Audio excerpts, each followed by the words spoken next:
Hello everyone, welcome you all to Banking Fluent NK. So in this video, I am going to tell you all how should you read study PDF.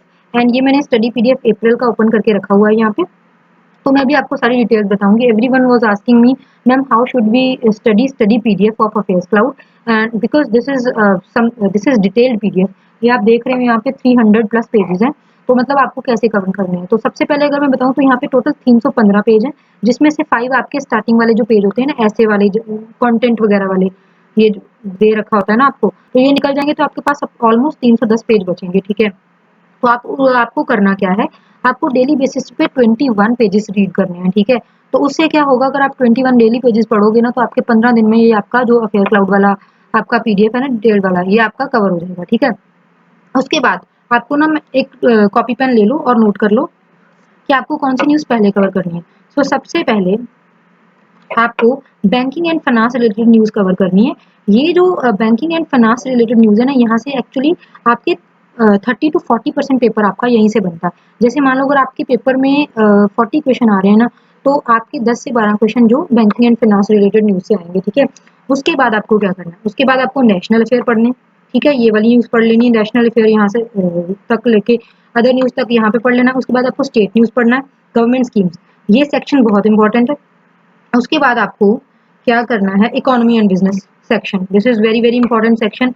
Okay. उसके बाद आपका index ranking and reports वाला section बहुत important section है. ये section आपको पहले cover करने हैं, उसके बाद आपको किसी और चीज के ऊपर फोकस करना है. ठीक है. तो ये हो गया आपका, आपको कैसे कवर करना है.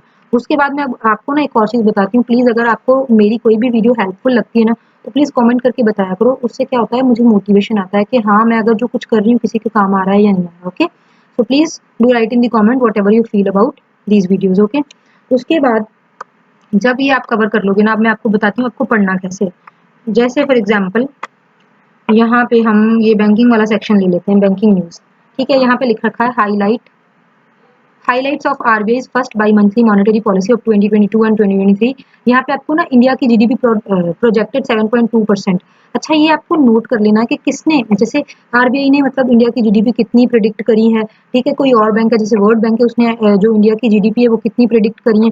ये सब चीजें ना आपको एक साइड पे लिख के रख लेनी. ऐसे क्या होगा ना, आपको मतलब उनको लर्न करने में ईजी लगेगा. उसके बाद ना, रुको मैं ना आपको एक सेकेंड. सो या अगर देखो यहाँ पे आपको कोई सी भी न्यूज मिल रही है. ठीक है. जैसे यहाँ पे लिख रखा है cabinet approval on March 30, 2022. Okay. So आपको क्या करना है, जैसे यहाँ पे मैंने ना इसको हाईलाइट कर लिया सो दैट आपको ना पता चल सके. ठीक है. तो कैबिनेट ने अप्रूव करें ये 4 बेसिकली आप प्रोजेक्ट कह लो. ठीक है. 4 प्रपोजल हैं जिनको जो आपके कैबिनेट ने अप्रूव कर दिया. तो आपको लाइन बाय लाइन पढ़ना. जैसे पहला जो है वो है कि जो रैम्प नाम की एक स्कीम है. ठीक है. वर्ल्ड बैंक इसको असिस्ट कर रहा है. इसके लिए यूनियन कैबिनेट ने ना 808 मिलियन जो है पैसे दिए हैं. ठीक है. यूएस डॉलर दिए हैं बेसिकली. सो आपको ये पता चल गया कि रैम्प जो है वर्ल्ड बैंक इसको असिस्ट कर रहा है. ये आपको याद रखना है. रैम्प की full form is very important. Like आपको वो पूछ लेगा कि रैम्प में ए का मीनिंग क्या है, तो ए का जो फुल फॉर्म है क्या है, एक्सीलरेटिंग. तो आपको ये आना चाहिए. ठीक है. उसके बाद ये सब डिटेल्ड आप छोड़ दो, डिटेल्स. उसके बाद अबाउट रैम्प आपको रीड कर लेना है, क्योंकि आपको नॉलेज होनी चाहिए. इससे क्या होता है, अगर आपको रैम्प के बारे में पता होगा ना, तो आप इस चीज को मेमोराइज लंबे समय तक कर सकते हो. ठीक है. जिसका आपको बैकग्राउंड पता होगा. उसके बाद ये आपको ये नहीं करना. उसके बाद ये सेकंड क्या है कि आपको ये जो सेकंड प्रोजेक्ट है ना, ये वाला भी यहाँ पे दे रखा है उन्होंने. कैबिनेट ने क्या किया, जो आपका डीए था ना, पहले 31% ऑफ बेसिक पे था, अब इसको बढ़ा करके 3% मतलब 3% इंक्रीज कर दिया, अब इसको 34 कर दिया है. ठीक है. बस इतना करना है, उसके अलावा कुछ भी नहीं पढ़ना.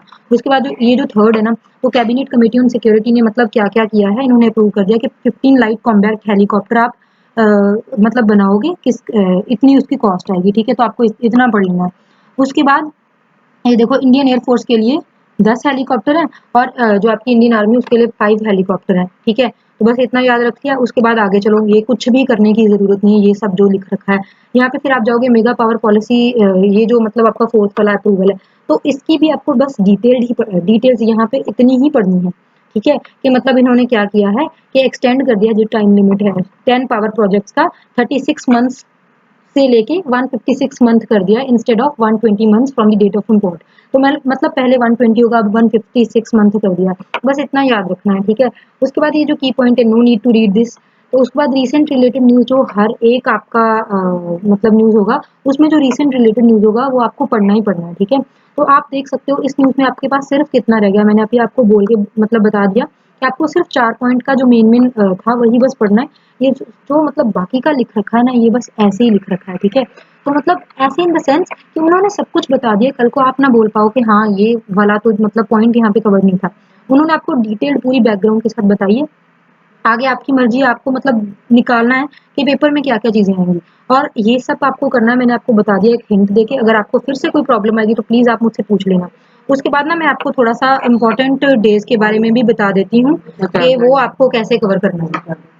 इम्पोर्टेंट डेज़ वाले पॉइंट में ना सिर्फ आपको इम्पोर्टेंट डे मतलब वो पढ़ना है कि कितनी तारीख को कौन-सा डे आता है और उसका थीम क्या है। वैसे आप कोशिश करो इस चीज़ को ना आप स्किप ही कर दो क्योंकि इसका मैक्सिमम 1 या 2 क्वेश्चन आएँगे, बहुत रेयर है 2 आएँगे, 1 ही क्वेश्चन आता है।